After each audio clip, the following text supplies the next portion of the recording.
تقول التوقعات أن الحرب بينهم تعني دمارا للكوكب وحربا عالمية ثالثة طاحنة أكثر من الثانية.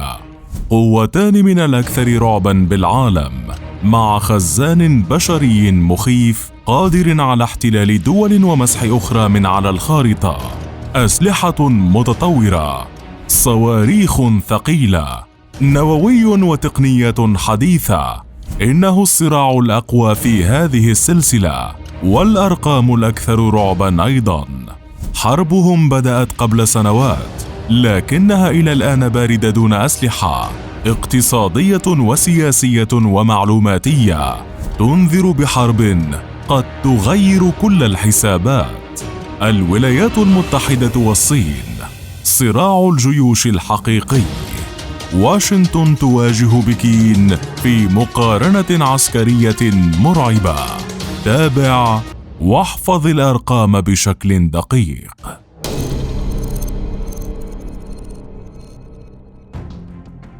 كما جرى كل عام، أصدر موقع جلوبال فاير باور المختص بالشؤون العسكرية الترتيب لأقوى الجيوش في العالم لعام 2021.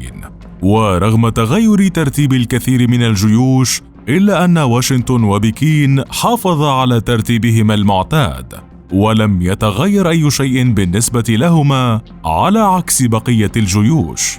فقد احتلت الولايات المتحدة الأمريكية المركز الأول عالمياً، لتكون بذلك أقوى جيش في العالم الآن، مع تطور كبير في الأسلحة والخطط والسيطرة. أما الصين فجاءت بالمرتبة الثالثة خلف واشنطن وموسكو، والتي خصصنا لها حلقة خاصة في مقارنة مع الولايات المتحدة. ترتيب الصين في ذات المركز لم يحمل تغييرا عن السنوات الماضية، ويأتي ذلك في ظل تطور عسكري شهده الطرفان وتدخلات عاشاها في عدة دول زادت من خبراتهما العسكرية ووجودهما في مختلف القارات، مع استمرار الصراع بينهما على النفوذ والتحكم، حيث تحرك الصين سفنها وقواتها للخروج بعيداً عن الحدود وتثبيت نقاط مهمة لها تضعها ضمن الدول الكبرى وتعيد لها هيبتها العسكرية المسلوبة. كما تثبت واشنطن قواعدها في عدة دول، ويعتبرها الكثير من دول المنطقة صمام الأمان لهم أمام أي هجمات خارجية، خصوصاً في ظل اشتعال المنطقة بعدة جهات واستمرار نذر الحرب على بعض الدول. والآن إليك مقارنة مفصلة بين الطرفين. القوة البشرية. من حيث تعداد السكان تتفوق الصين على الولايات المتحدة بأرقام هائلة، حيث يصل تعداد السكان في أمريكا لأكثر من 332 مليون نسمة، فيما يبلغ تعداد سكان الصين لما يقارب 1,400 مليون نسمة. أما عن القوى العاملة المتاحة في البلدين فتتفوق بكين من جديد وبأرقام كبيرة، حيث تملك واشنطن أكثر من 146 مليون فرد، فيما تملك بكين قرابة 753 مليون فرد. ومن ناحية الجنود الفعالين تتقارب الأرقام بين الطرفين، حيث تملك أمريكا 1.4 مليون جندي فعال، فيما لدى الصين أكثر من 2,000,000 جندي فعال. أما من ناحية جنود الاحتياط في الدولتين فتتفوق هذه المرة واشنطن بفارق كبير، حيث تملك الولايات المتحدة 845,500 جندي احتياط، في حين تملك الصين أقل من ذلك الرقم، فيقدر عدد جنودها الاحتياط بما يقارب نصف مليون جندي. وبالرغم من تقارب الأرقام في عدة نقاط من حيث القوة البشرية، لكن يبقى التفوق الأكبر لبكين خصوصا في الجنود الفاعلين. كما تملك الصين ميليشيات عدة تجهزهم الدولة للقتال معها، وهي ما تسمى بالقوات شبه العسكرية، ويقدر عددهم وفق مراقبين بأكثر من نصف مليون جندي تدفع بهم الصين عند الحاجة للقتال بدلاً عنها. أما عن ميزانية كل من البلدين، قدرت ميزانية الولايات المتحدة الدفاعية عام 2020 بأكثر من 740 مليار دولار أمريكي، أما الصين فكانت ميزانيتها أقل من ذلك بكثير، حيث قدرت بأكثر من 178 مليار دولار أمريكي، لتكون ميزانية الدولتين من الأضخم والأكبر في العالم. القوة الجوية. تملك القوة الجوية الأمريكية مجموعة طائرات بلغ عددها 13,233 طائرة، في حين تملك الصين مجموعة طائرات بلغ عددها 3,260 طائرة، من بينها طائرات مقاتلة تملك واشنطن منها 1956 طائرة، وتملك بكين 1200 طائرة. أما طائرات الهجوم الأرضية فتتفوق واشنطن في هذا النوع، حيث تملك الولايات المتحدة 761 منها، في حين تملك الصين 371 قطعة. وتتفوق الولايات المتحدة على الصين من جديد بطائرات النقل، حيث تملك 945 طائرة، وتملك الصين 264 طائرة. ومن جهة طائرات التدريب تملك أمريكا 2765 طائرة، في حين تملك الصين 405 طائرات. أما عن طائرات المهام الخاصة فلدى واشنطن 749 طائرة، فيما تملك بكين 115 طائرة. ومن ناحية طائرات الهليكوبتر فتتفوق واشنطن بإجمالي الطائرات، حيث تملك 5436 طائرة، فيما لدى الصين 902 طائرة.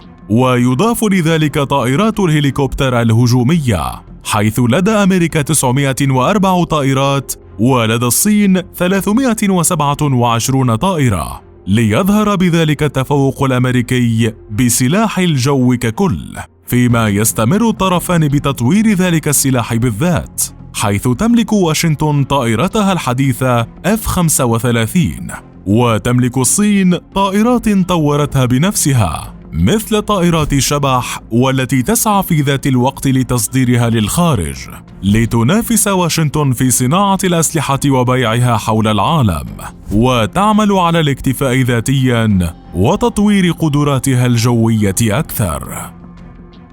القوة الأرضية. نبدأ بالدبابات القتالية، والتي تتفوق فيها واشنطن على بكين بقوة، فلدى الولايات المتحدة 6100 دبابة، وتملك الصين 3205 دبابات. ثانياً، المركبات المدرعة، يملك منها الجيش الأمريكي 40,000 قطعة، أما الجيش الصيني فلديه 35,000 مدرعة. أما عن المدافع ذاتية الدفع فلدى أمريكا 1500 مدفع، ولدى الصين 1907 مدافع. ومن ناحية المدفعية الميدانية فبحوزة الجيش الأمريكي 1340 مدفعية، ويملك الجيش الصيني 1234 مدفعية. وأخيراً، قواعد إطلاق الصواريخ، فلدى الولايات المتحدة 1365 منظومة بأنواع مختلفة، في حين تملك الصين 2250 منظومة مختلفة. القوة البحرية.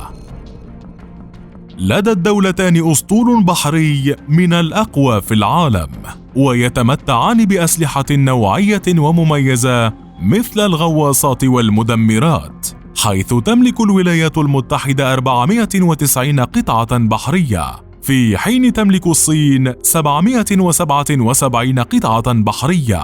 من بين هذا الأسطول حاملات الطائرات، والتي تملك منها الولايات المتحدة 11 قطعة، فيما تملك الصين 2 فقط.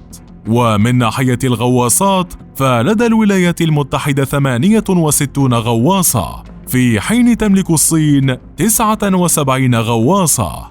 أما عن المدمرات المرعبة فلدى واشنطن 92 قطعة منها، في حين تملك الصين 50 قطعة.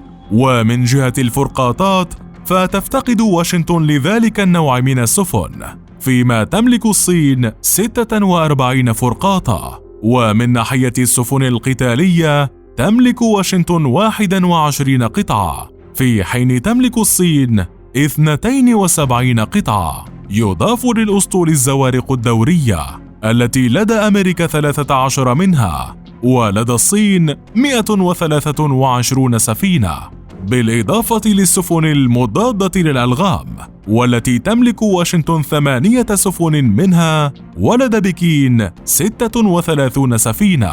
وتنتهي بذلك القوة البحرية للطرفين. وبالانتقال إلى الخدمات اللوجستية، فلدى الولايات المتحدة 13513 مطاراً، ولدى الصين 507 مطارات. أما عن الموانئ والمنافذ البحرية فلدى أمريكا 35 ولدى الصين 22. وفي النهاية تتفوق واشنطن على بكين في عدة نقاط، على رأسها القوة الأرضية والقوة الجوية، في حين لدى بكين الغلبة في القوة البحرية، مع استمرار صراع التسلح الذي لن يتوقف بين الطرفين، واستمرار صدارتهما لأقوى جيوش العالم عاماً بعد عام بالتشارك مع روسيا، دون أن يتمكن جيش آخر من إزاحتهما عن صدارة الترتيب السنوي. وعاماً بعد عام يحمل الطرفان للعالم أسلحة جديدة وتطورات جديدة، مع استمرار التوتر بينهما دون توقف، وسط أحاديث عن قرب إعلان المارد الصيني عن تفوقه قريباً. فهل ستنجح الصين يوماً ما بتصدر ترتيب أقوى الجيوش بالعالم، أم أن واشنطن ستبقى في الزعامة لمدة طويلة؟ إذا أعجبك الفيديو اقترح علينا مقارنات جديدة لتشاهدها قريباً.